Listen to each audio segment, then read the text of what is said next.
insya Allah. Dan kemudian kita akan berikan komentar bersama-sama. Tentunya ini tujuannya adalah untuk pembelajaran, maka tidak masalah berkomentar sejujur-jujurnya, dan saya kira nanti basis untuk catatan-catatannya adalah bagaimana HOTS dan PCK itu dapat teraplikasi di kelas itu dengan efektif atau belum. Jadi rules-nya nanti yang biasa kami lakukan juga di GIPS dan juga kepada rekan-rekan guru sebagai partisipannya HAFEX adalah memutar videonya selama kurang lebih 15 menit. Kemudian kita membuat catatan. Setelah membuat catatan, nanti di 15 menit berikutnya kita akan memberikan komentar-komentar dan juga masukan-masukan. Sekaligus kita merefleksi bahwa apakah di kelas itu sudah teraplikasi pertanyaan-pertanyaan HUTS atau kemudian konsep-konsep pedagogi. Begitu Bapak Ibu, kita bersepakat? Jika oke, maka silahkan acungkan jempolnya.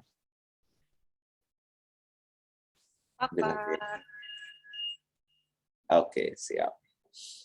Nah, Bapak Ibu sekalian, saya akan berikan beberapa contoh video yang sudah pernah direview oleh Pak Zulfikar dan juga oleh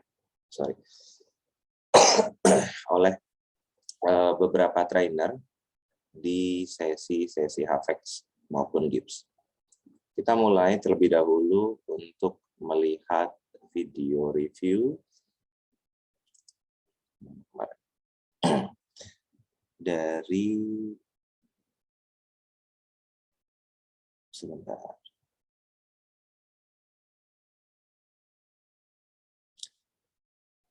Namanya Ibu siapa? Oh, Ibu Wingnya. Tidak tahu dia.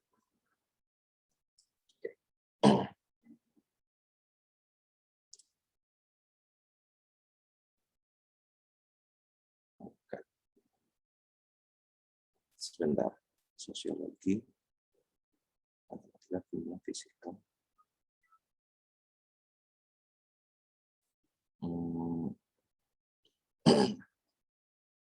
Sebentar Bapak Ibu, saya kehilangan link videonya tadi.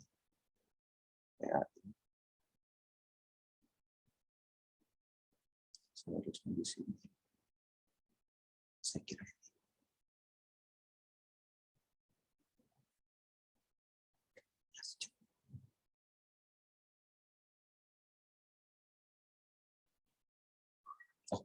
Record video.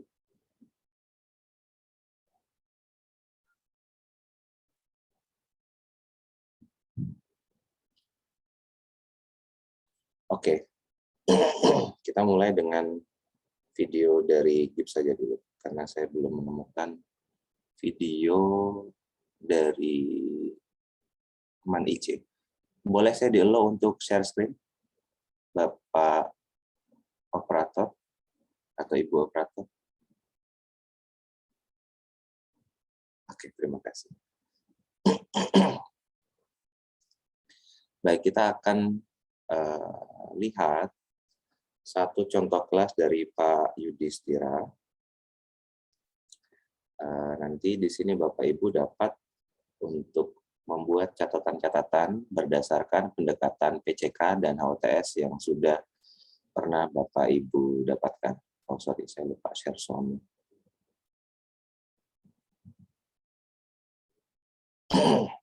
Kita akan nonton video ini selama 15 menit dan Bapak Ibu boleh untuk kemudian take notes. Silakan.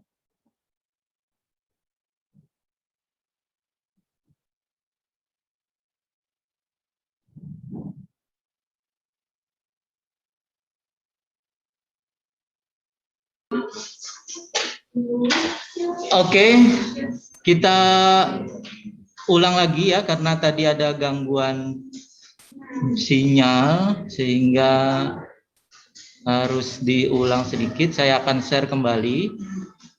Sabrina masih bergabung.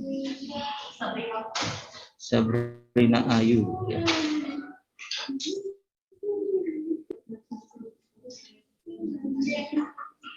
Kelihatan ya? Kelihatan, oke. Nah, tadi kalian lihat bahwa oksigen ya, kita bernapas memerlukan oksigen. Kemudian sekarang juga keberadaan oksigen sangat menipis dan banyaklah bersyukur karena kita masih bernapas tidak bayar gitu ya. Orang di luar yang kena COVID bayar. Nah, tadi kalian sebutkan bahwa oksigen itu lambangnya O2. Ada O di dalamnya ya.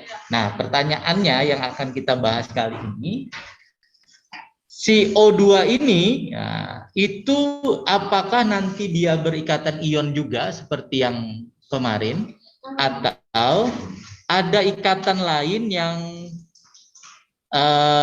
yang terjadi di antaranya ya. Nah, untuk itu coba kita lihat lagi kembali.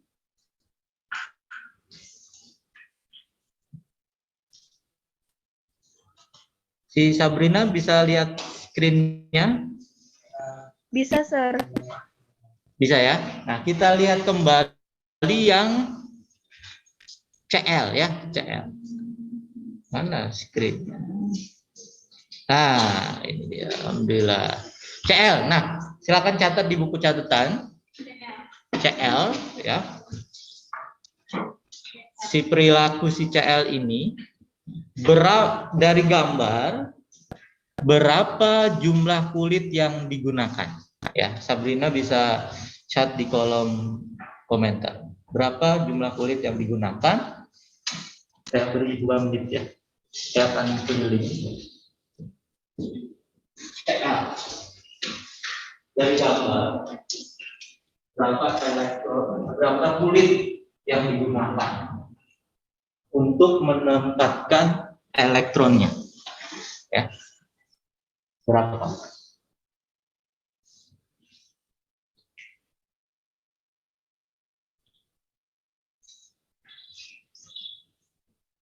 Tiga, kata Sabrina. Wah, mantap ya. Ini sudah di record belum? Sudah ya.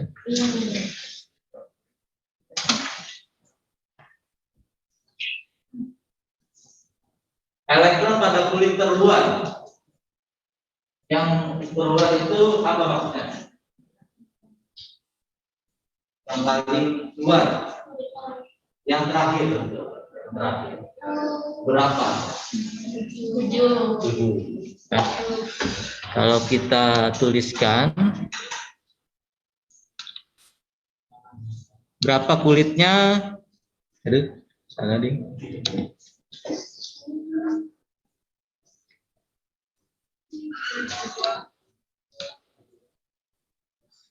Berapa kulitnya? Berarti 3 ya. Ada 3 kulit yang terisi. Berapa elektron pada kulit terluar? 7 ya. Tinggal hitung ini. Ada 7 yang di ujungnya. Nah, sekarang tuliskan berapa elektron yang terisi di setiap kulitnya. 2, 8, 7 betul ya. 2, 8, 7. Nah, sekarang kita lanjutkan pertanyaan selanjutnya. Lihat gambar yang di samping, gambar gas mulia. Ya. Gambar gas mulia di samping. Gambar atom gas mulia yang manakah yang susunan elektronnya mirip? Jatuh ya. Mana yang mirip?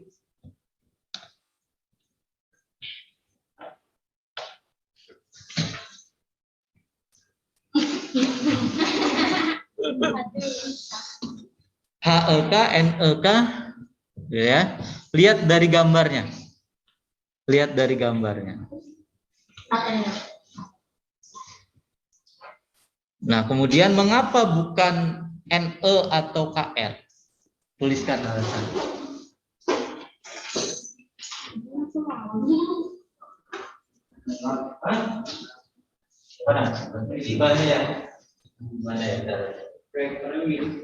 Caranya adalah dengan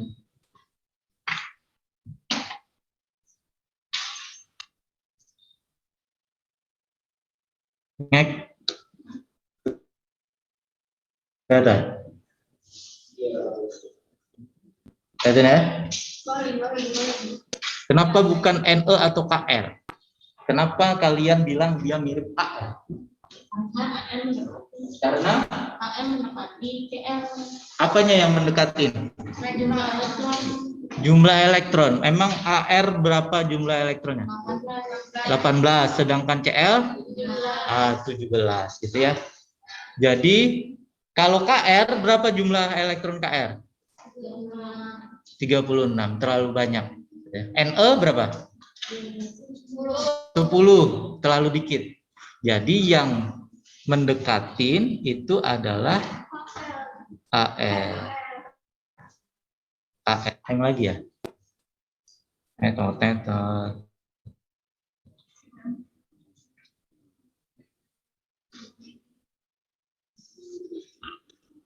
Terus kita lihat pertanyaan selanjutnya. Tuliskan jumlah elektron di setiap kulit atom gas mulia yang mirip tadi. Yang tadi miripnya dengan siapa? AR. Sekarang tuliskan jumlah elektronnya. Tulis di setiap kulitnya. Di setiap kulitnya. Sudah. Berapa? 18. Di setiap kulitnya? 288. 288 ya. 288 ya. Tadi kalau CL tadi berapa? 287. Nah, kan kelihatan perbedaannya cuma sedikit ya. Berapa perbedaan di kulit terluarnya? 1 saja. Nah, sekarang berapa kekurangan tadi sudah ya? Berapa kekurangan elektron pada CL agar sama dengan AR? 1. Nah, apa yang bisa dilakukan oleh CL agar susunan elektronnya sama dengan AR? CL bermuatan positif 1. Positif apa negatif? Negatif. Diapain si CL? Biar sama nih sama 288. Yang gimana yang ditambah? Paling akhir. Ininya 7-nya ditambah berapa? 1. Ditambah 1 elektron lagi hingga menjadi 8. Gitu ya. Hingga menjadi 8. Ada pertanyaan Farhan? Tidak ada. Nah, sekarang bagaimana dengan atom oksigen tadi?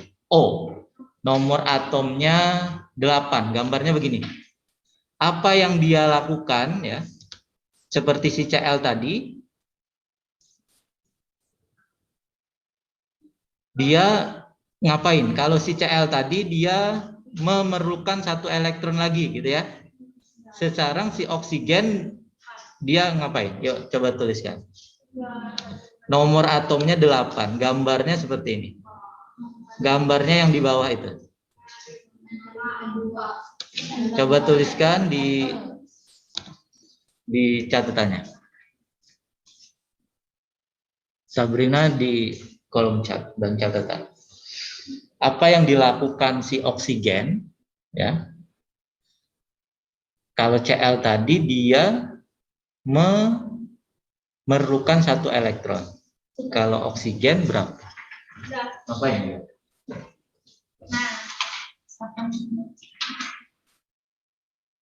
Oh, berarti apa dia?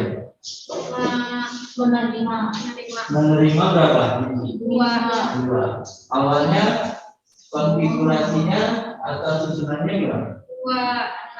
26 ya. 26. Susunan awalnya 26 ya. Kulit pertama 2, kulit keduanya 6. agar tadi dia sama dengan gas mulia, gitu ya, yang belakangnya 8, maka si O ini dia ngapain? Berapa elektron yang harus ditambahkan? 2. Perlu 2 elektron lagi, gitu ya, agar belakangnya jadi 8. Nah, dalam perilaku si Cl dan Ar, Cl dan O tadi punya kemiripan nggak? Apa miripnya? Sama-sama menerima, sama-sama memerlukan elektron. Tinggal jumlahnya saja yang berbeda, betul ya? Jumlahnya saja yang berbeda. Nah, sekarang kalau itu sudah,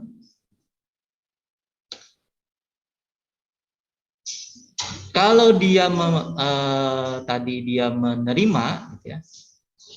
Nah, dia membentuk ion apa? Positif apa negatif? Kata-kata menerima tadi. Negatif ya. Dia menerima, tulis ya, negatif. Jadi dia akan membentuk ion negatif. Kalau Cl, dia tadi menerima berapa? 1 berarti negatif berapa? 1. Kalau O, dia menerima berapa? 2. Berarti negatif berapa? 2. Negatif 2. Gitu ya, negatif 2. Menulisnya di atas. Jadi muatannya negatif. Nah, sekarang lihat tabel periodiknya. Mana atom lagi yang lain yang kalian pilih ya, yang juga perilakunya sama dengan Cl dan O tadi, menerima elektron. Bebas dia mau menerima berapa gitu ya. Di dalam tabel periodik ini mana coba? Tuliskan. Tuliskan. Satu aja. Mana pilih? Mana yang juga berperilaku menerima? Dibaca tabel berikut. Yang menerima berarti bisa ditandai dengan muatan positif atau negatif? Negatif. Mana yang juga bermuatan negatif? Kamu apa? Atomnya apa? Kamu Eka. Coba? BI. Lambangnya BI buat nomor atom juga. Bismut mana? Ini? Ya. Ini. Yang lain? Kamu coba? Sulfur. Cowoknya? Apa? Tadi apa Farhan? Siapa? B. DB. Nomor berapa? 105.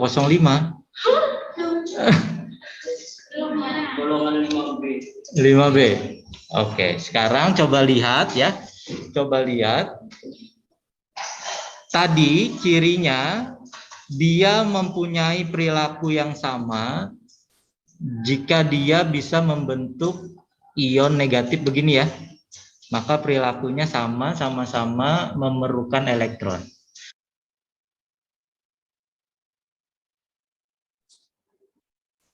Baik, Bapak Ibu sekalian.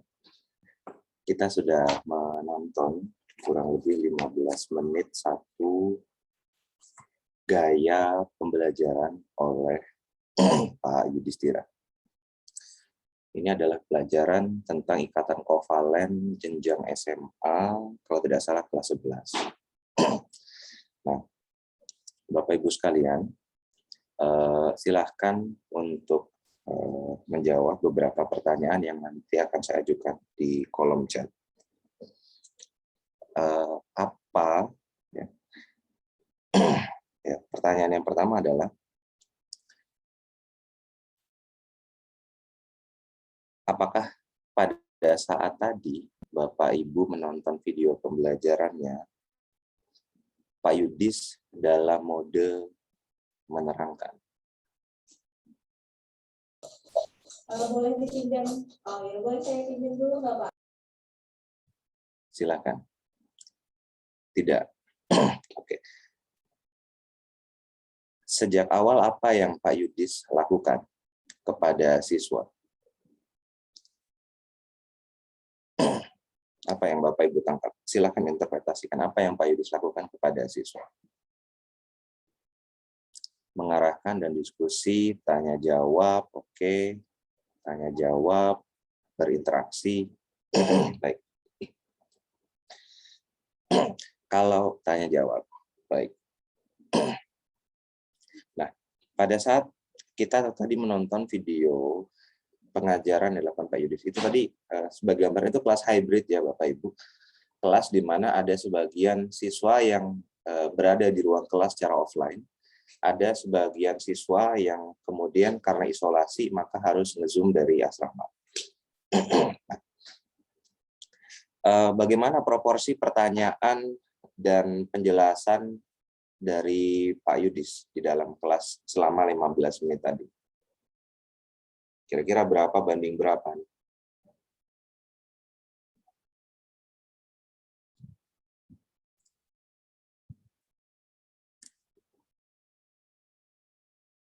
Boleh ditulis proporsinya seingat Bapak Ibu saja, sepenangkapan Bapak Ibu ketika tadi menonton video ini. 80 banding 20. 80-nya apa? Pertanyaan. Ada lagi? 90 banding 10. Oke. Ada lagi? Ayo, saya masih menunggu 2-3 orang lagi untuk menjawab. Mungkin dipersilakan. 30 banding 60. Ya. Secara umum kita menangkap bahwa ternyata proporsi dari pertanyaan yang diajukan oleh Pak Yudis di dalam kelas itu lebih besar daripada proporsi beliau menjelaskan kontennya. Ya.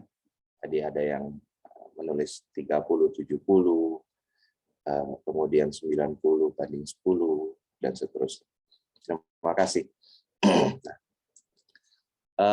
Namun sebelum kita lebih jauh, menurut Bapak dan Ibu dosen, dan Bapak Ibu rekan-rekan tim kerja di Politeknik, apakah materi yang disampaikan Pak Yudhistira ini adalah materi review ataukah materi baru?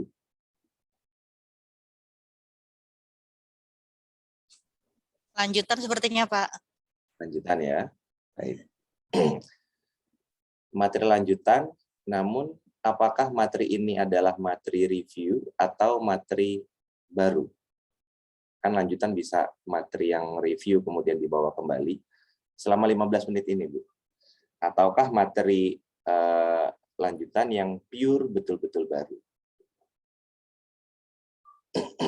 Silakan Bapak Ibu dituliskan di kolom chat.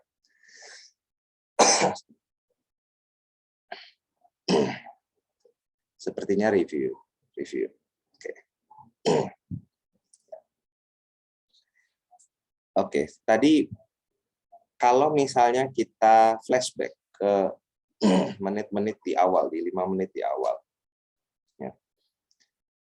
Bagaimana Pak Yudis pertama kali memulai kelas? Pertanyaan apa? Oke, jangan pertanyaan apa. Kalau pertanyaan apa mungkin lupa ya. Tapi gini aja pertanyaan.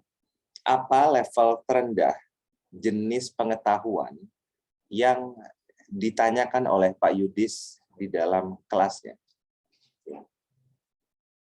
Jenis pengetahuan. Fakta tentang bernapas. Oke. That's nice. Berarti jenis pengetahuan yang paling rendah yang ditanyakan tadi adalah tentang factual knowledge. Oke. Dan kemudian apa jenis pengetahuan terendahnya untuk mengawali? C1. Yes, terima kasih Pak Danang. Ya, jadi tadi di awal sekali Pak Yudis membawakan fakta yang sangat dekat dengan kehidupan siswa yang kita biasa kenal sebagai konteks ya, di sana. Dan fakta itu kemudian hanya perlu diingat oleh siswa dan diutarakan. Maka kita bisa lihat kelas dimulai dengan pendekatan FC1. Kalau di Entrepreneurial Taxonomy berarti di level yang paling pertama. Ya. Kemudian sepanjang 15 menit lebih tadi yang Bapak Ibu tonton, menurut catatan Bapak Ibu sekalian, apa level tertinggi jenis pengetahuan yang muncul dari pertanyaan Pak Yudis?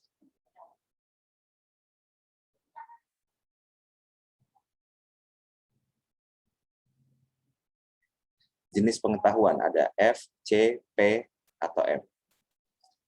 Faktual, konseptual, prosedural, metakognitif. Apa jenis pengetahuan yang paling tinggi yang muncul dari serangkaian pertanyaan atau diskusi Pak Yudis dengan siswa-siswa? Silakan Bapak Ibu. CC4. Oke. Bu Linda sudah one step ahead, sudah menyebutkan jenis kognisinya juga. Oke. Di CC4 ya. Boleh. Kemudian jenis ada lagi membandingkan.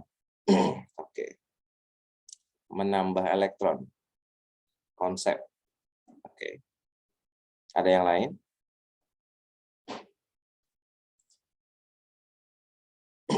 Kalau dia berada pada ranah konseptual, maka konseptual yang mana? Dari pertanyaan apa? Atau kalau misalnya tadi lupa pertanyaannya, saya contohkan saja di beberapa pertanyaan yang saya kira levelnya tinggi-tinggi. Tadi Pak Yudis ada menanyakan, tuliskan jumlah elektron di setiap kulit atom gas mulia yang mirip dengan Na. Itu berarti yang mirip tadi. Tuliskan jumlah elektron di setiap kulit atom gas mulia yang mirip tadi. Ya, itu merujuk kepada pertanyaan di level sebelumnya. Kira-kira itu pertanyaan apa? CC6 membangun konsep pemahaman sendiri. Boleh. Ada pendapat lain? Tuliskan jumlah elektron di setiap kulit atom gas mulia yang mirip. Artinya sudah ada rujukannya yang dari pertanyaan sebelumnya. Kemudian diminta untuk melakukan. Kira-kira untuk jenis pengetahuannya sendiri, jenis pengetahuan apa dulu sebelum kita menentukan levelnya? Apakah itu faktual, konseptual, prosedural? Tuliskan jumlah elektron di setiap kulit atom gas mulia yang mirip tadi.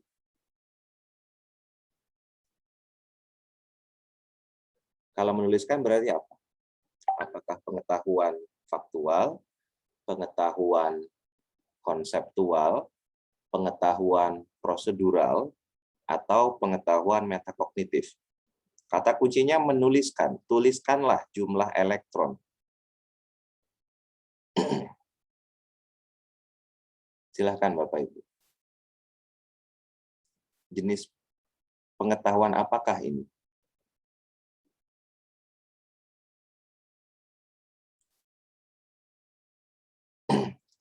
Pak Eri, ini jenis pengetahuan apa Pak Eri kira-kira?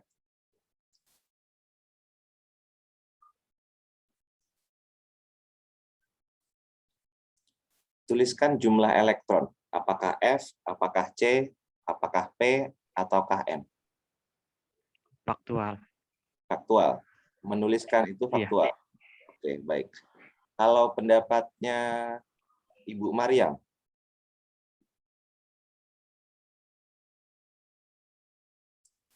prosedur, Pak Zulian. Baik.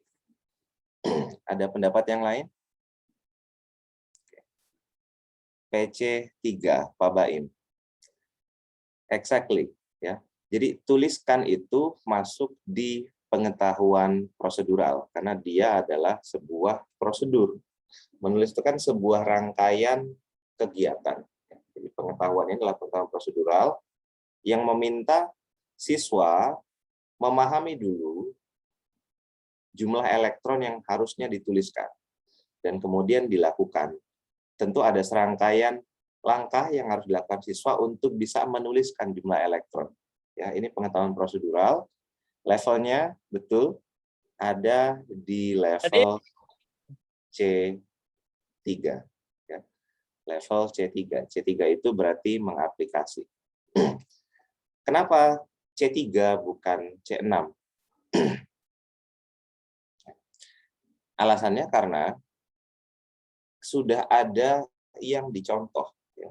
Kalau level kreasi itu berarti dia sesuatu yang genuine, sesuatu yang betul-betul baru. Itu namanya C6, create. Tapi kalau C3 itu sudah ada contoh, kemudian dari contoh itu dijadikan prototyping, pemahamannya dibawa dalam aplikasi, itu C3.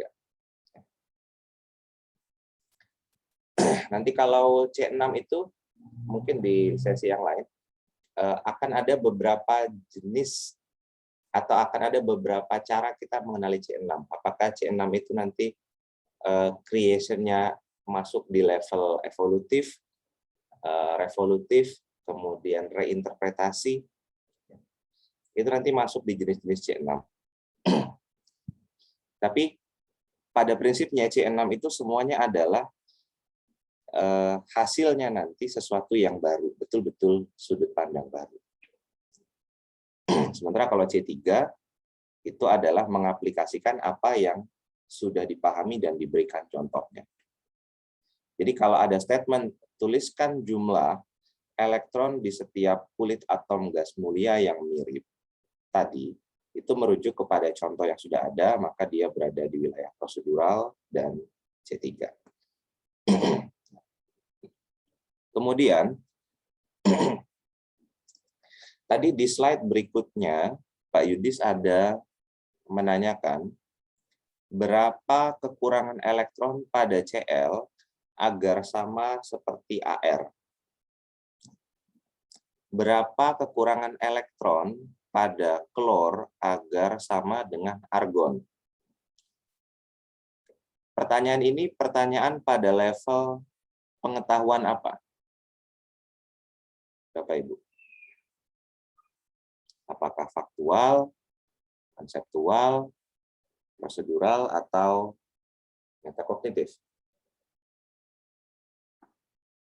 Silakan. Berapakah kekurangan elektron pada Cl? PC4. Oke, berapa kekurangan elektron pada Cl?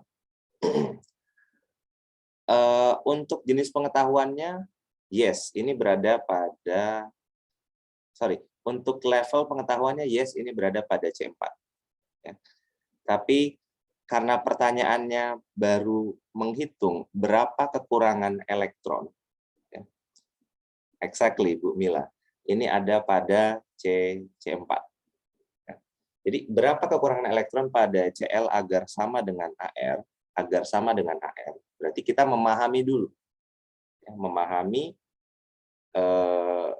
kekurangan elektron yang harusnya diaplikasikan agar nanti Cl bisa menjadi serupa gas mulia, dia bisa stabil. Maka ini pertanyaan konseptual, ya. Dan karena sudah membandingkan dua hal, ya, antara Cl dengan Ar, maka dia berada pada level analisis. Bedakan antara level analisis dengan level memahami. Kalau memahami itu objeknya satu. Ya, kita memahami Cl. Ya, itu objeknya satu. Tapi kalau kita membandingkan antara Cl dengan Ar, berarti sudah komparasi. Komparasi yang kompleks itu dinamakan C4 analisis. Nah, akan kelihatan gradasinya dari CC4 nanti naik ke PC4 kalau kita ketemu pertanyaan di level PC4 ini. Ya, tadi pertanyaan CC4-nya, berapa kekurangan elektron pada Cl agar sama dengan AR? Ya, itu CC4. Kalau PC4-nya, apa yang bisa dilakukan Cl agar susunannya sama dengan AR? Ya, jadi kalau tadi berapa kekurangan, sekarang menanyakan apa yang bisa dilakukan. Berarti dia berusaha untuk menanyakan prosedur apa yang bisa dilakukan. Dia berada pada tadi sudah di level CC4, maka di-extend lagi, di-stretch up lagi ke PC4.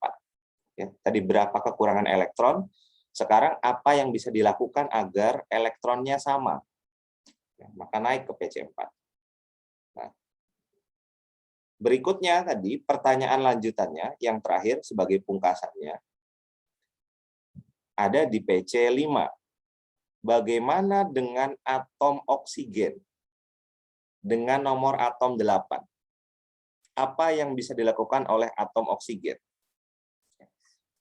Jadi kalau di CC4-nya tadi dia menanyakan menganalisis konsep tentang kekurangan elektron, kalau di PC4-nya dia menanyakan prosedur apa yang bisa dilakukan Cl sehingga bisa seperti AR, kalau di PC5-nya, ya, tadi Pak Yudis memberikan pertanyaan, ada variabel baru. Ya, variabel barunya apa?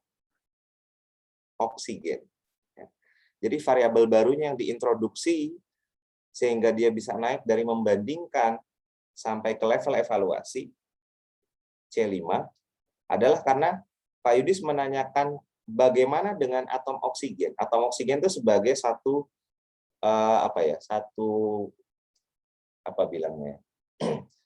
satu hal yang baru diintroduksi ke dalam mindsetnya siswa, ke dalam benaknya siswa.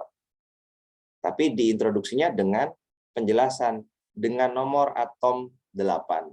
Artinya ada parameter yang dia itu bisa dipahamin siswa karena dia udah ngelewatin level CC2. Bagaimana dengan atom oksigen dengan nomor atom 8? Apakah apa yang dilakukan oleh atom oksigen? Nah, itu pertanyaannya ada pada level PC5. Bapak Ibu sekalian, itu adalah sekilas contoh bagaimana kita bisa melihat ternyata bahwa kelas itu bisa kita conduct, bisa kita konduksi untuk siswa berpikir tanpa kita harus memberikan banyak penjelasan. Cukup dengan pertanyaan-pertanyaan dan juga konteks yang tepat. Selama 15 menit kita sudah mampu, sudah mudah untuk membantu siswa berpikir hingga pada level di PC5. Ya. Meskipun kemudian nanti kalau kita lanjutkan kelas ini, kita akan nonton kelasnya lagi setelah ini. Ya. Kita akan lanjutkan dan kita akan melihat bahwa nanti Pak Yudis juga akan turun naik learning path-nya. Nanti ada yang puncaknya di PC5, nanti ada lagi yang turun ke CC3, dan seterusnya begitu ya. Tapi dengan adanya pertanyaan-pertanyaan simultan seperti ini, ya, anak-anak akan lebih cenderung dirangsang untuk mau menjawab, mau berpikir. Oke, sampai di titik ini. Ini komentar dari saya. Bapak Ibu sekalian ada yang ingin mengutarakan catatannya selama 15 menit tadi? Dipersilahkan.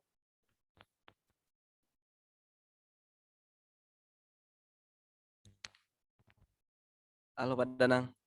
Yes, Pak Baim. Silakan. Ini Pak Danang, saya sebenarnya masih bingung masalah yang ini tadi untuk AKT 24 nih ya. Karena saya pikir itu tahapannya itu dari fakta terus naik ke atas. Maksudnya dari fakta, konsep, terus ke prosedur, terus metakognitif gitu loh. Atau kita loncat-loncat, terus nanti balik lagi, atau gimana ya tahapannya, atau bebas maksudnya tuh. Yang penting goalnya tercapai maksudnya. Apakah seperti itu atau ada tadi ke kiri dulu atau ke atas dulu seperti apa, Pak? Oke, baik. Kita rujuk ke mana ya?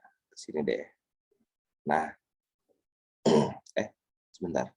Kelihatan nggak? Sudah saya share belum? Ini udah saya share belum ya? Bentar. Kok nge-jam di tempatnya? Sebentar. Stop share.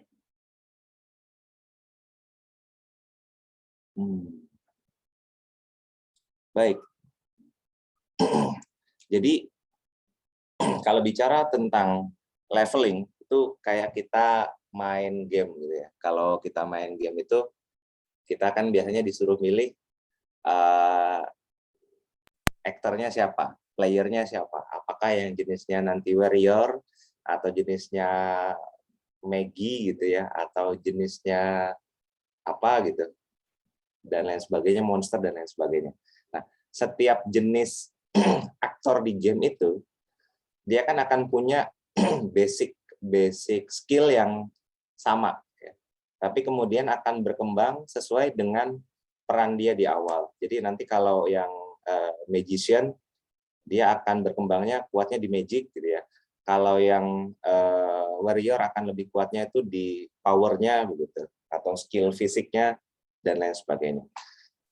Nah, naik level itu juga sebenarnya kita coba aplikasikan ke dalam cara membangun pikiran siswa atau mahasiswa kita. Dan leveling itu secara ringkas dicoba dirangkum oleh Bloom's dan kemudian disempurnakan oleh Anderson dan Krathwohl melalui Revised Bloom's Taxonomy ini. Jadi kalau kita merujuk ke gambar ini, Bapak Ibu sekalian, kita melihat level yang paling rendah itu ada pada FC1. Dan kemudian gradasinya tuh bisa kita bangun dengan jalur pembelajaran. Jalur pembelajarannya itu bisa kita buat seperti ini. Misalnya kita membahas satu topik, maksudnya ini ya. Kita membahas satu topik, topiknya tentang sepeda. Maka dari menanyakan tentang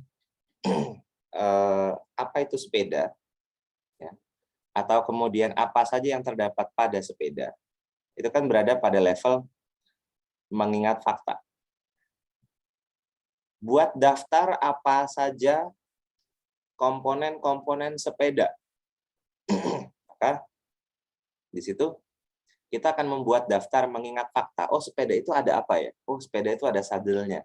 Oh, sepeda itu ada stangnya. Oh, sepeda itu ada bannya. Bannya ada berapa ya? Ada 2. Semua adalah wilayah-wilayah fakta. Agar siswa nanti misalnya goal pembelajaran itu sampai di FC3, maka kita naik dari FC1, naik ke FC2, kemudian naik ke FC3. FC2-nya sepeda berarti apa? Kalau dari FC1-nya tadi. Kalau tadi kita membuat daftar komponen-komponen sepeda, maka memahami fakta sepeda itu apa. Jadi misalnya salah satu yang kita sebutkan di situ adalah saddle atau injekan.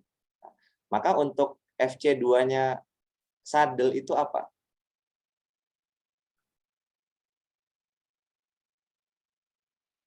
Misalnya FC2-nya adalah di manakah tempat meletakkan kaki pada bagian sepeda. Tadi kita sudah sebutkan ada stang, ada rem, ada ban, ada saddle, ada dudukan. Ya. Maka ketika mahasiswa atau siswa menjawab pada saddle, dia sudah berada pada level FC2. Ya. Memahami fakta. Kalau dia ingin kita sampaikan kepada tujuan pembelajaran di FC3, maka kita harus memberikan pertanyaan FC3. Karena tadi yang di FC2-nya adalah saddle, di mana letak kaki di mana letak kaki pada sepeda, maka FC3-nya adalah kayuhkanlah kakimu pada sepeda itu sehingga sepedanya akan berjalan. Nah, itu FC3-nya. Nah, itu kan terlihat bahwa ternyata dari FC1, FC2, FC3 itu sebenarnya tujuan akhirnya adalah meminta siswa atau meminta seseorang untuk mengendarai sepeda, untuk mengaplikasikan pengetahuan faktanya tentang sepeda. Nah, begitu juga dengan kita tadi membangun pertanyaan atau pada saat Pak Yudis tadi membangun kepahaman siswa tentang ikatan kovalen, beliau menunjuknya sampai ke level PC5. Nanti meskipun lebih jauh nanti akan pindah konsep lagi ke ikatan kovalen, tapi di video berikutnya. Tapi yang saya katakan di sini adalah tadi terlihat bahwa Pak Yudis memulai dengan pertanyaan FC1. Kita bernafas pakai apa ya? Oksigen. Pakai udara. Di dalam udara ada oksigen.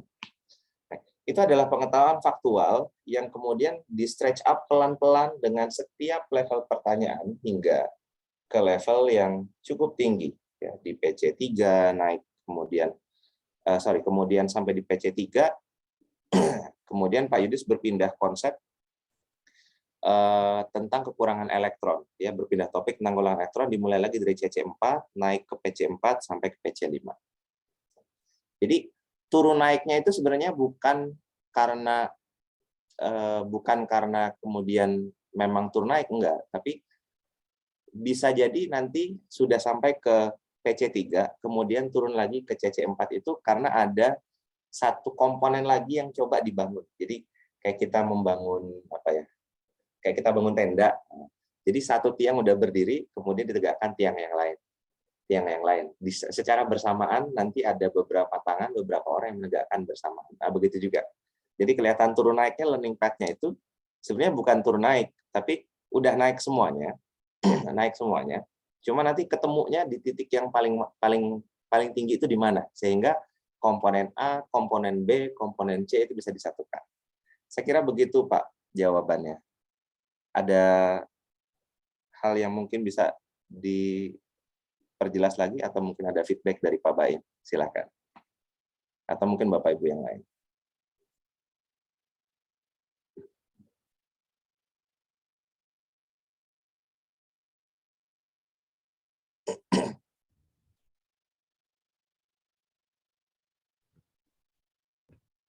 Oke. Ada? Suara saya kedengaran. Yes, terdengar, Bu. Silahkan, Bu Linda. Ini tadi masih ada bingung tentang yang di prosedural. Tadinya saya sih yang mikir kalau prosedural itu harus satu langkah-langkah atau prosedur runtun. Nah, tapi tadi kata Pak Danang kan seperti tuliskan saja itu sudah termasuk di prosedural kan ya, di P. Apa di menuliskan itu atau tuliskan nanti yang dilakukan oleh siswa itu adalah termasuk di PC1 saja kalau dia cuma menuliskan. Ya, Oke. Jadi saya masih bingung di yang prosedural sih. Ada contoh lain nggak Pak di prosedural itu? Oke. Dari PC1 hingga PC5 mungkin Pak. Oke. Jadi kalau tadi ya, tuliskan jumlah elektron di setiap kulit atom itu kenapa di PC3 bukan di PC1 gitu ya, Bu? Oke. Saya coba jawab pertanyaan ini dulu. Sekilas ini seperti PC1. Tuliskan jumlah elektron di setiap kulit atom gas mulia. Tapi kalau kita bisa buat pertanyaan lebih rendahnya di PC2 saja, kita bisa membuktikan bahwa pertanyaannya PC3. Nah, jadi kalau kita membuat pertanyaan PC2-nya kira-kira apa, Bapak Ibu? Nanti kalau dari pertanyaan PC2 kita bisa turunkan ke pertanyaan PC1. PC3-nya tuliskan jumlah elektron. Berarti PC2-nya memahami prosedur. Kan PC3 mengaplikasikan prosedur. PC2-nya berarti apa? PC3-nya tuliskan jumlah elektron di setiap kulit atom. Maka untuk memahami prosedur yang ada pada level PC2, kita bisa bertanya seperti ini. Kalau yang tadi tuliskan itu kan kalimat perintah untuk mengeksekusi. Ingat, kalau C3, C6 semuanya ada pada level kreasi, ada pada level eksekusi. Kalau C2 dan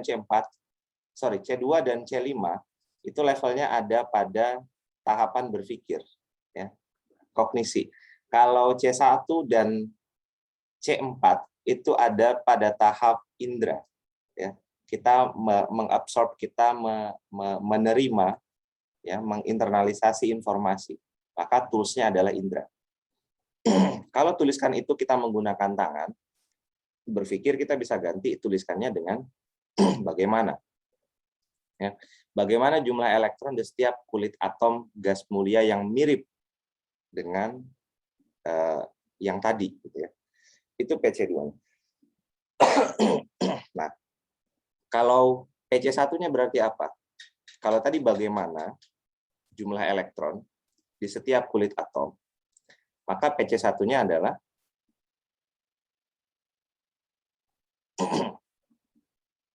apakah, gitu ya. Kita bisa mulai dengan apakah. Apakah itu berarti mengingat sesuatu prosedur. Kita bisa berkata seperti ini, apakah jumlah elektron di setiap kulit atom gas mulia itu sama? Atau apakah jumlah elektron di setiap kulit atom itu harus menuju kepada proporsi gas mulia? Itu menunjukkan pertanyaan PC1 untuk merujuk kepada prosedur yang nanti diaplikasikan di PC3. Tapi tidak melulu bahwa yang saya katakan ini bisa jadi absolut benar ya Bapak Ibu. Ya, Bapak Ibu boleh untuk kemudian mengkritisi, siapa tahu, oh ini kayaknya di PC1. Oke, kalau untuk misalnya itu di PC1, maka silahkan coba Bapak Ibu buatkan PC2-nya apa, PC3-nya apa. Karena bagaimanapun juga, saya kira ini adalah latihan, dan pada saat kami dulu bersama dengan Pak Zul di sesi-sesi seperti ini, saya juga seringkali berbeda pendapat dengan Pak Zul. Ya. Dan Pak Zul kemudian memberikan penjelasan, dan kemudian kita berusaha untuk saling align satu sama lain. Begitu. Nah, jadi setiap C1 ya, itu selalu basicnya mengingat. Ya. Baik itu mengingat fakta, mengingat konsep, mengingat prosedur, mengingat kesadaran, ya, metakognitif kesadaran. Maka kalau PC1 itu merecall prosedur. Ya. Tapi kalau yes, gimana, Ibu? Oke. Nah, tapi kalau misalnya dia berada di C3, dia udah carry out. Karena menggabungkan pemahaman satu hal dengan mengerjakan sesuatu. Nah, kalau untuk menuliskan jumlah elektron di setiap kulit atom gas mulia yang mirip Ta, pemahamannya ada pada kalimat apa? Ada pada frase yang mana? Setiap kulit atom gas mulia yang mirip dengan yang tadi itu maksudnya argon. Ya. Jadi pemahaman siswa itu atau pemahaman mahasiswa kemudian diuji untuk dituliskan dengan frase di setiap kulit atom gas mulia yang mirip dengan argon.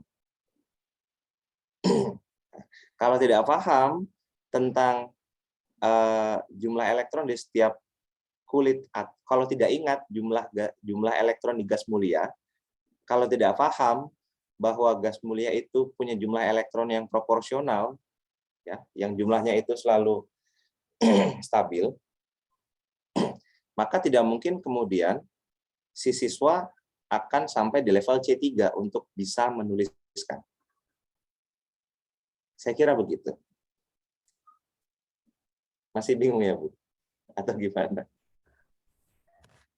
Pada nggak apa-apa, tapi berarti yang saya tangkap tadi kan kalau di prosedural di C1 masih masuk kalau pertanyaan kita yang cuma menuliskan atau menyebutkan tadi ya. Betul. Harus berupa langkah-langkah yang runtun, maksud saya Iya, karena baru sebatas merecall, mengingat kembali prosedur. Ya. Tapi kalau sudah carry out itu kan berarti ada prosedur yang difahami kemudian diaplikasikan. Sebenarnya kalau dalam kehidupan nyata, pertanyaan yang paling sering keluar kalau secara lisan itu sudah ada di level PC3. Karena kalau sudah kita menanyakan satu pertanyaan pada level prosedural, ujung-ujungnya adalah memerintahkan untuk melaksanakan prosedur itu. Kan begitu. Misalnya pertanyaan prosedural yang langsung dilaksanakan. Nah, kalau yang PC1-nya, ambillah cawan Petri. Atau mengingat prosedur. Apa saja bahan-bahan atau apa saja alat-alat yang akan digunakan apabila seseorang ingin melihat preparat sel tumbuhan. Maka dia akan mengingat serangkaian prosedur yang kemudian dia pecah sehingga dia akan sampai di komponen untuk mengingat alat-alat apa saja ya kalau saya tuh mau melihat sel tumbuhan. Oh, saya perlu mikroskop. Oh, saya perlu ini. Oh, saya perlu itu. Jadi yang dia ingat itu adalah komponen-komponen yang nanti akan disusun menjadi prosedur yang dilakukan di PC3. PC1-nya dia ingat, oh komponennya ini, komponennya ini, komponennya ini. Oh, saya perlu mikroskop. Oh, saya perlu preparatnya. Oh, saya perlu misalnya lampu atau tempat dengan pencahayaan yang bagus kalau misalnya itu mikroskop cahaya. Maka dia mengingat prosedur dan kemudian dia retrieve kembali memorinya untuk komponen-komponen yang akan digunakan dalam prosedur yang dia gunakan. Lalu pada saat dia mengingat komponen-komponen tadi, ditanya apa atau bagaimana caramu menggunakan mikroskop untuk melihat sel tumbuhan. Ya kan? Setelah dia menyebutkan komponen-komponen dari prosedur untuk melihat sel tumbuhan, dia diminta menjelaskan penggunaan mikroskop. Maka kalau dia diminta menjelaskan penggunaan mikroskop, itu berada pada level PC2. Dia akan misalnya pertama-tama letakkan preparat di bawah lensa dan kemudian kunci preparatnya, ya, kunci gelas objeknya. Kemudian nyalakan mikroskopnya, gitu. Dan seterusnya. Dia akan jelaskan prosedurnya. Ya, itu menunjukkan bahwa dia paham cara menggunakan mikroskop. Dia paham cara menggunakan prosedur untuk melihat. PC3-nya berarti mengaplikasikan prosedur. Nah, kalau mengaplikasikan prosedur, maka kalimatnya adalah meminta dia untuk mengamati dan mencatat. Oke.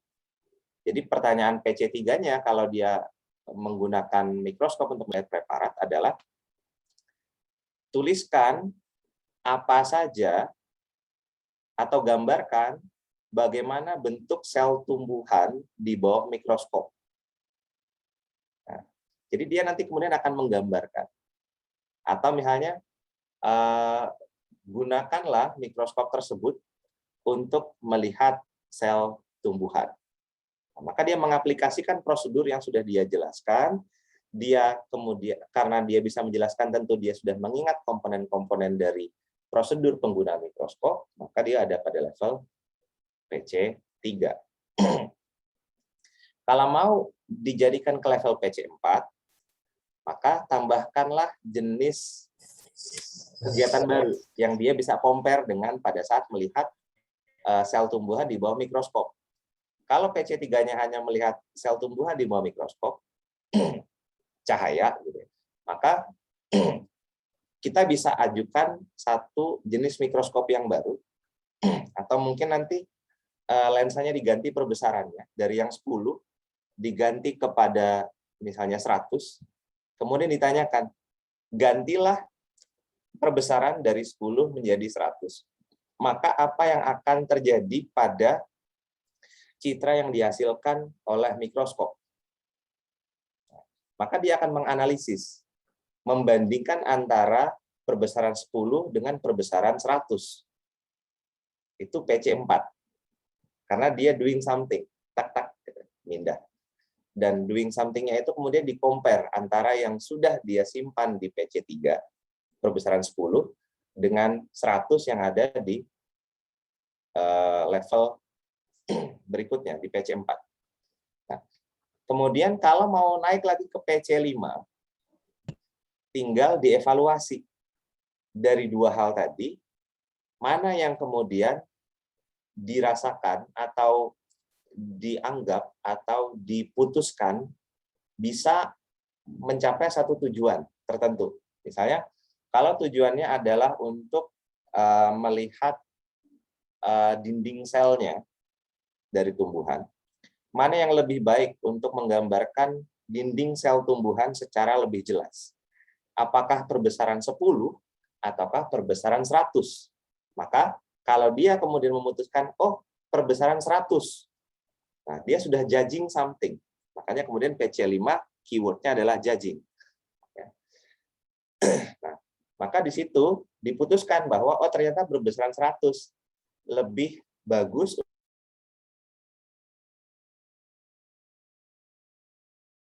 jelas ukurannya lebih zoom in. Nah, kalau mau di stretch up lagi ke PC6, nah, kira-kira gimana pertanyaannya? Jadi kalau tadi PC5-nya adalah memutuskan perbesaran mana yang lebih bagus menggambarkan sel tumbuhan, dinding sel tumbuhan. Kalau PC6-nya?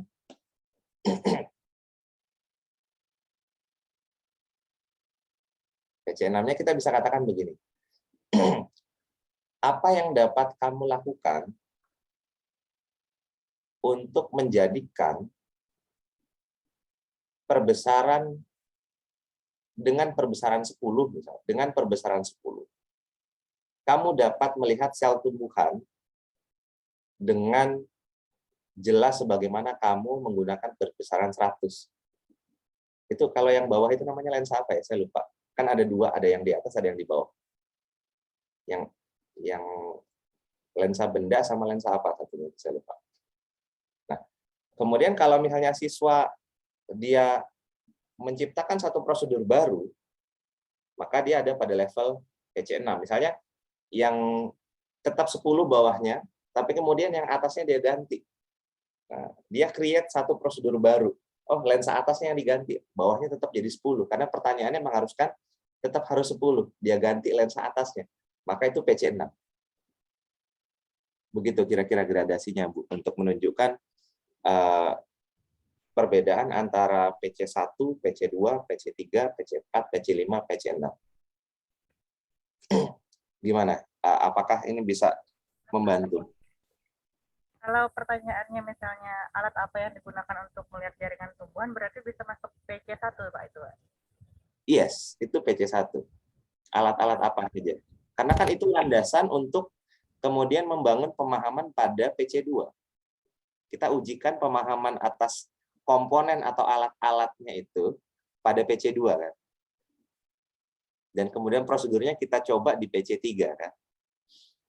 Jadi prosedur itu tidak melulu harus saklek sebagai misalnya kita mengingat prosedur cara memasak air begitu.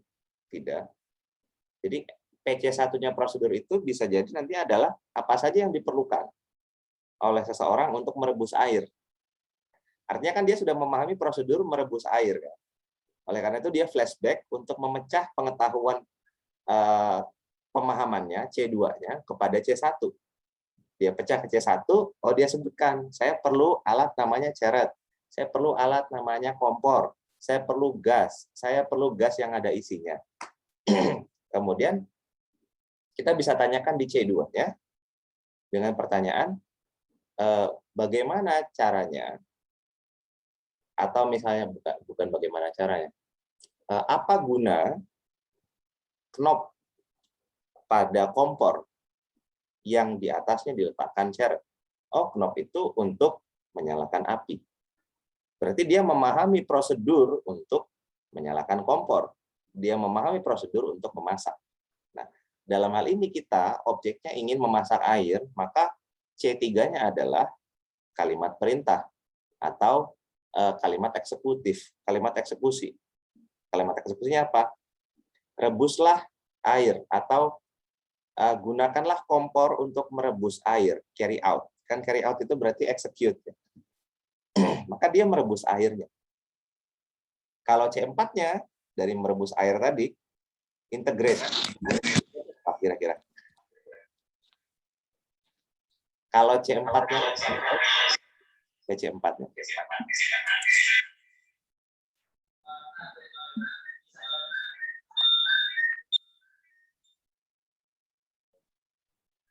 Jadi kalau C3 itu, kalau C4, oke, harus ada apa di C4 itu? Mau itu FC4, CC4, PC4, MC4 itu harus ada apa? Sehingga mengubah dia dari C3 menjadi C4. Harus ada apa? Gimana, Bu? Harus ada yang dibandingkan. Betul, harus ada satu hal baru yang dibandingkan. Maka nanti kita bisa membandingkan banyak hal. Kalau dalam merebus air tadi, bisa membandingkan volumenya di dalam satu ceret yang sama. Atau bisa membandingkan besar apinya. Kita bisa membandingkan misalnya suhu ruangannya, meskipun nggak terlalu ngaruh. Gitu ya. Atau iklimnya, misalnya ngerebus air di kutub utara dengan ngerebus air di Khatulistiwa sama atau tidak. Tapi itu bisa kita compare. Tapi pada prinsipnya C4 bisa berpindah dari C3 karena ada satu hal baru yang dibandingkan. Nah, ketika mau naik ke C5 adalah memilih salah satu di antara dua. C6 tentunya adalah menambahkan satu hal baru atau mengubah sudut pandang satu hal tadi sehingga dia bisa menciptakan satu, tergantung satu pemahaman, satu fakta, atau satu prosedur yang genuine. Begitu kurang lebihnya.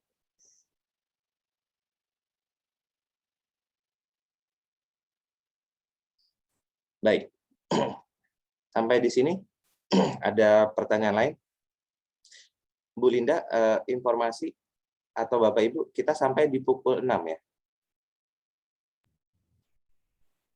Ya Pak, kami serahkan ke Pak Dadang. Oke, baik. Saya Kalau begitu. maghrib, Pak. Oke, siap. Oke, kita akan akhiri berarti kurang lebih 20 menit lagi. Nah, Bapak Ibu, kalau begitu kita coba lihat lanjutan video dari Pak Yudis tadi, dan kemudian dalam hal ini kan Pak Yudis masih akan memberikan pertanyaan-pertanyaan. Silakan Bapak Ibu catat pertanyaan itu, dan kemudian kita tebak-tebak manggis level pertanyaannya Pak Yudis itu ada pada level berapa saja. Ya, oke.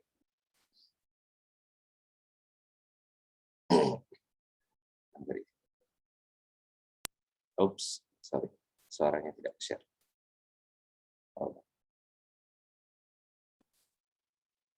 Oke, kita akan putar kembali. Kemarin kita sudah lihat bahwa golongan ini juga bisa menunjukkan dia positif apa negatif, betul ya? Nah, kalau golongan 2A berapa? 2A Positif apa negatif? Positif berapa? 2. Positif 2. Kalau 7A negatif? Negatif 1. Mana yang juga negatif? Golongan berapa? 7A, 6A, 5A. Jadi golongan-golongan yang ada di sini ya, yang berwarna oranye ini juga mempunyai perilaku yang sama dengan CL dan BR, CL dan O. Jadi kalau BI bukan ya, BI bukan. Jadi golongan berapa saja tadi? Golongan 5, 6, 7A gitu ya, 6 dan 7A. Nah, sekarang salin di buku catatannya. Nah, ya. Salin di buku catatannya.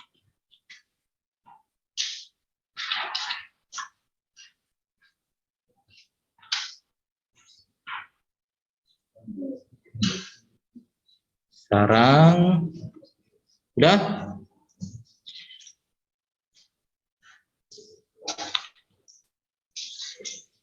Nah, biar lebih mantul, sekarang coba berpasangan, saling berjabat tangan. Monggo. Ya, berdua. Kamu pasangan sama saya.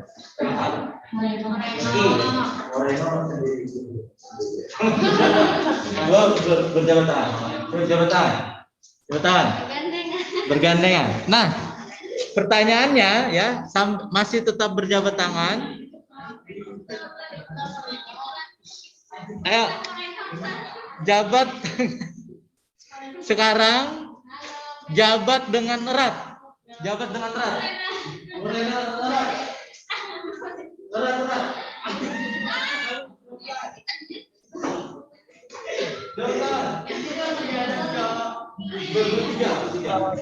Jabatan.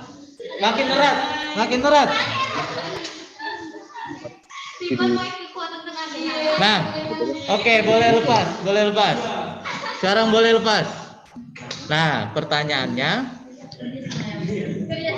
pada yang saat kalian tadi menjabat tangan, apa yang dilakukan olehmu masing-masing tadi? Nah, awalnya diapain? Si A memberikan tangannya ya, si B. Nah, setelah itu agar ikatannya atau jabatannya tidak lepas diapain? Dieratkan ya, dieratkan hingga tidak lepas gitu ya, tidak lepas. Nah, analogi ini ya, ini sama juga sepertinya dengan perilaku atom, ya. Kalau kemarin ikatan ion adalah ada yang memberi dan menerima, mobil derek gitu ya. Kalau ikatan kovalen, nah, kita lihat atom pada Cl coba. Tadi ya, kita ingin satukan nih kedua Cl ini. Apakah dia sama juga dengan jabat tangan juga gitu ya? Si Cl kita ingin satukan dengan Cl yang lain. Oke. Satu Cl, satu Cl. Nah, kondisinya sekarang tadi si Cl pertama ini dia perlu satu elektron, betul ya? Betul nggak? Kalau Cl kedua juga perlu satu elektron, berarti sama-sama perlu. Ya. Nah, biar dia bisa bersatu, apa yang bisa dia lakukan si Cl2Cl ini agar konfigurasinya sama dengan gas mulia yang mirip tadi? Apa yang mirip tadi? AR. Akhirnya berapa? 288. Apa yang bisa dia lakukan antara 2 Cl ini? Nah, coba dikaitkan dengan jabat tangan tadi. Kalian ketika berjabat tangan, gitu ya, ada yang memberi, ada yang memberi juga, kemudian diapain? Disatukan.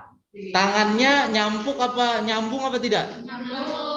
Ini seakan-akan terikat apa tidak? Nah, coba lihat gambarnya sekarang. Gambar si Cl ketika dia bersatu, gitu ya. Ya, ketika dia bersatu, apa yang lengket di dalamnya? Apa yang seperti bundaran elektronnya yang di tengah ya? Yang di tengah ini. Ini seperti nyangkut nih ya kan? Ya. Digunakan secara bersama-sama. Seperti kalian berjabat tangan tadi, tangan si A digunakan bersama-sama dengan si B gitu ya, agar kokoh gitu ya. Jadi dia saling bekerja sama di dalam ikatan ini. Nah, kalau kita lihat awalnya 288, setelah dia bekerja sama ada tambahan 1 loh dari atom Cl yang lain. Jadi ininya akan menjadi 288. Si Cl yang lainnya jadi apa juga? 288 juga. Karena elektron yang di tengahnya kongsian. Ya, patungan. Iya, saling melengkapi seperti berjabat tangan. Oke ya? Sampai sini ada tanyain? Jadi seperti kalian berjabat tangan, satu melengkapi yang satu, satunya juga melengkapi yang lain. Ya, mantap toh. Nah. Kalau ikatan ion kemarin apa diapain? Ada yang menerima, ada yang memberi, ya. Si satu memberi, satu menerima. Satunya pasif, satunya aktif. Sekarang si ikatan kovalen dia apa? Digunakan bersama-sama, digunakan bersama-sama, saling melengkapi, ya, saling melengkapi. Sampai sini ada pertanyaan? Nah, itu Cl, ya, itu si Cl. Kalau yang dikerjasamakan elektronnya, yang dibuat bersama-sama, ini kan masing-masing satu gitu ya. Si Cl1 menyumbang 1, si Cl1 menyumbang 1 gitu ya. Dan keduanya ini digunakan bersama-sama. Nah, kalau si O, si oksigen. Nah, coba lihat, oksigen. Apakah juga oksigen? Apakah juga ikatan kovalen juga? Nah, coba gambarkan di buku catatan kalian. Tadi sudah ya oksigen. Oksigen. Apakah juga perilakunya sama dengan Cl? Berjabat tangan atau ada yang memberi, ada yang menerima? Ya, ada yang memberi atau ada yang menerima? Silahkan digambar.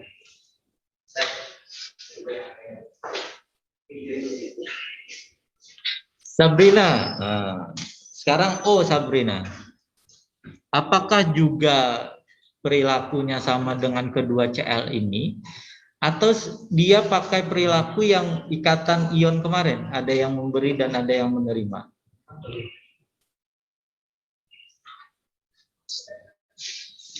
Silahkan.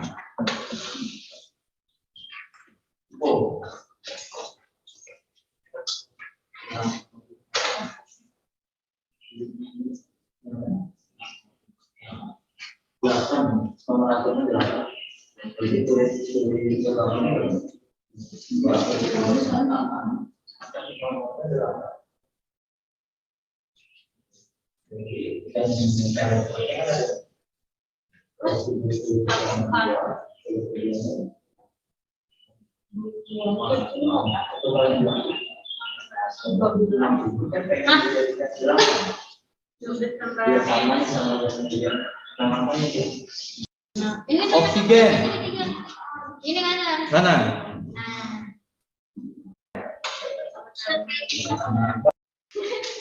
Katanya O2, kayaknya O2 ada ikatan kovalen. Wes, mantap. Jadi di elektron mana yang berjabat tangan apa mobil derek? Jabat tangan ya. Karena O-nya 26 gitu ya.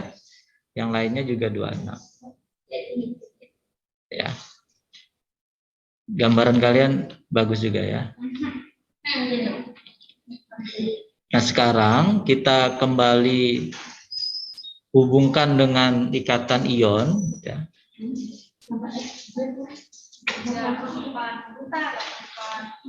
Ini ikatan kovalen Cl ya. Ini ikatan ion kemarin antara Na dan Cl.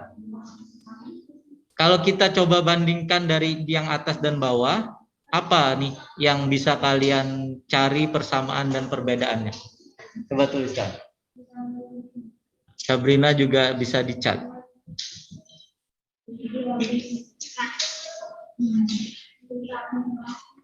Jadi oksigen itu ikatan ion apa kovalen? Kovalen, ya.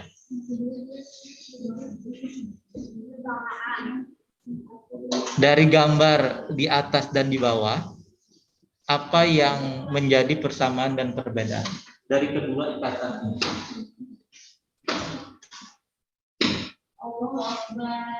Yang jauh berapa mili?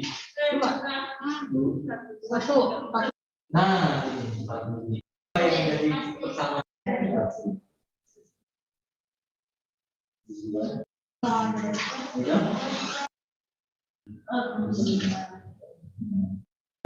Coba sebutkan. CL sama-sama menerima 2. CL sama-sama menerima membutuhkan 2. Kalau yang di atas persamaannya apa? Sama-sama menerima dan memberi 1. Yang mananya? CL ini sama-sama. Ini kan ada ikatan ion, ada ikatan kovalen ya. Ini yang di atas ikatan ion tadi, yang di bawah ikatan ion. Nah, dari kedua ini yang menjadi persamaannya apa? Kalau perbedaannya pasti dapat apa perbedaannya? Beda unsur pertama, kedua. Kalau ikatan ion hanya ada memberi dan menerima. Oke. Kalau kovalen itu sama-sama Menyatu. Ya, sama-sama melengkapi. Boleh. Ya. Nah, persamaannya, nah coba bisa dilihat. Sama-sama berpatok pada gas mulia, betul ya. Boleh, karena hasilnya pasti konfigurasinya akan sama dengan gas mulia. Nah, coba bisa ditambah di catatannya, lihat yang berubah di antara elektron yang di kulit-kulit ini. Susunannya yang berubah itu di kulit yang mana? Yang dalam apa yang luar? Luar ya. Oke, Bapak Ibu sekalian.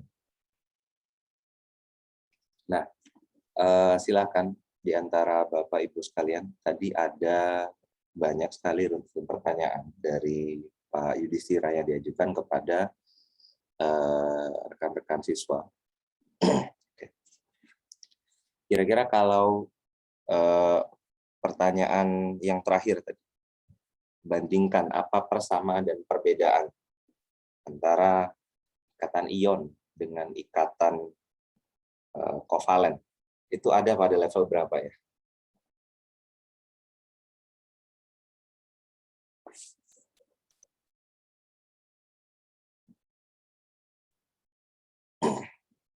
Pada level CC4 compare. Yes, itu ada pada level CC4. Pertanyaan berikutnya. Tadi kan Pak Yudis meminta siswanya untuk berjabat tangan. Nah, sekarang coba kalian jabat tangan, kata Pak Yudis tadi. Kemudian Pak Yudis menanyakan, bagaimana prosedur saat kalian jabat tangan tadi? Pertanyaan bagaimana prosedur saat jabat tangan tadi itu masuk di level apa? Bagaimana prosedur saat kalian jabat tangan tadi?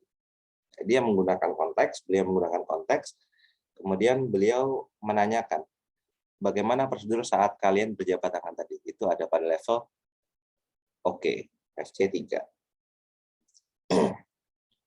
Ya. Jadi mengaplikasikan fakta. FC3 atau PC1 atau FC2, PC2. Bagaimana prosedur saat kalian, yes, lebih tepatnya adalah PC2. Oke. Kalau PC2, maka kita dengar pertanyaan lain dari Pak Yudis. Apa yang dilakukan agar tidak mudah lepas? Ini berada pada level di atasnya pertanyaan yang tadi atau di bawahnya? Atau setara? Apa yang dilakukan agar tidak mudah lepas? Lebih tinggi mana levelnya dari pertanyaan bagaimana prosedur saat kalian jabat tangan tadi? Ya, di atasnya kan. Berarti kalau apa yang dilakukan agar tidak mudah lepas itu berada pada level P, C.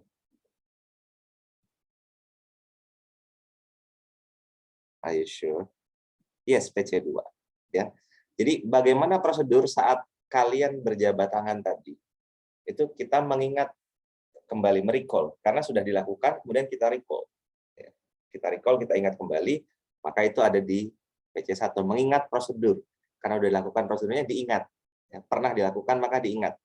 Kemudian dipahaminnya adalah apa yang dapat dilakukan saat tadi itu agar tidak lepas. Maka itu di PC2. Kemudian tadi ada lagi pertanyaan, apa yang bisa dilakukan oleh kedua atom ini agar bisa berikatan dan susunan elektronnya seperti gas mulia. Ini ada pada pertanyaan yang sama levelnya, seperti apa yang bisa dilakukan agar tangan tidak lepas, yaitu PC2. Tapi di saat itu Pak Yudi sudah menggunakan metafora. Jadi metafora dari konteksnya dibawa ke dalam konsep atom, ya, tentang proses mendekati kestabilan gas mulia. Nah, faktanya kemudian Pak Yudis menyambungkan bahwa ini adalah metafora dengan mengeluarkan statement MC2. Statement MC2-nya Pak Yudis adalah coba kaitkan dengan jawaban kalian tadi. Nah, itu kan perintah yang kemudian berusaha untuk mengambil kesadaran siswa dan dari praktek tadi kemudian dibawa ke pertanyaan PC2 untuk dijawab. Baik. Saya kira demikian sesi di hari ini. Kita sudah berada di pukul 6:02 dan wajah saya juga semakin kelam karena di sini semakin gelap, saya tidak menyalakan lampu. Nah, jadi Bapak Ibu sekalian, mungkin di sesi ke depan kita akan juga kembali exercise kalau misalnya masih diperlukan. Terima kasih atas partisipasinya, atas jawaban-jawabannya, dan juga atas tugasnya. Ketemu lagi di sesi lainnya. Insya Allah bisa jadi dengan saya, atau Pak Yudis, atau Pak Ubed, atau dengan Pak Zul, dan rekan-rekan trainer yang lain. Kami sangat membutuhkan tegur sapa, dan kemudian masukan juga dari Bapak Ibu untuk penyelenggaraan sesi ke depannya, agar bisa lebih baik. Dan terima kasih Bu Linda dan rekan-rekan atas kesempatan yang diberikan kepada saya untuk sharing kepada Bapak Ibu sekalian tentang apa yang sudah kami pelajari. Mudah-mudahan ini bisa bermanfaat. Demikian saya kira. Saya akhiri sesi. Assalamualaikum warahmatullahi wabarakatuh. Terima kasih. Waalaikumsalam Terima kasih, Pak. Terima kasih, Pak.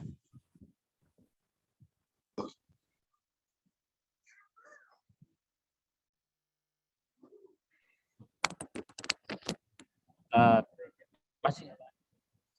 Terima kasih Pak Danang.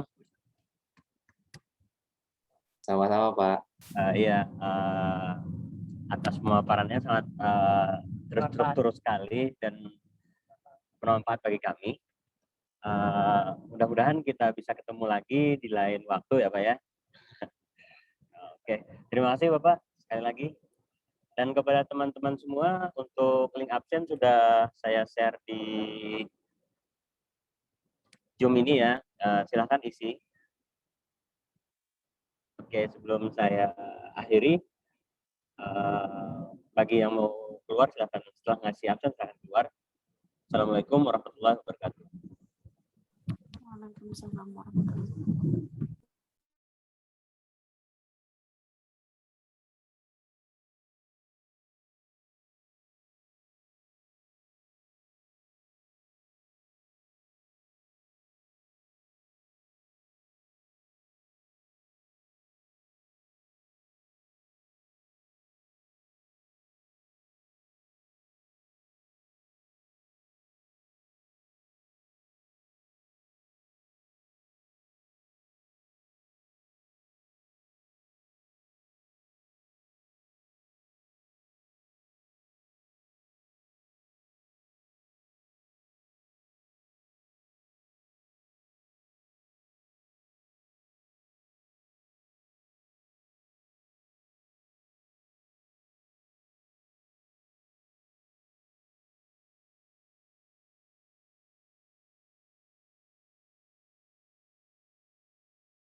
Recording in progress.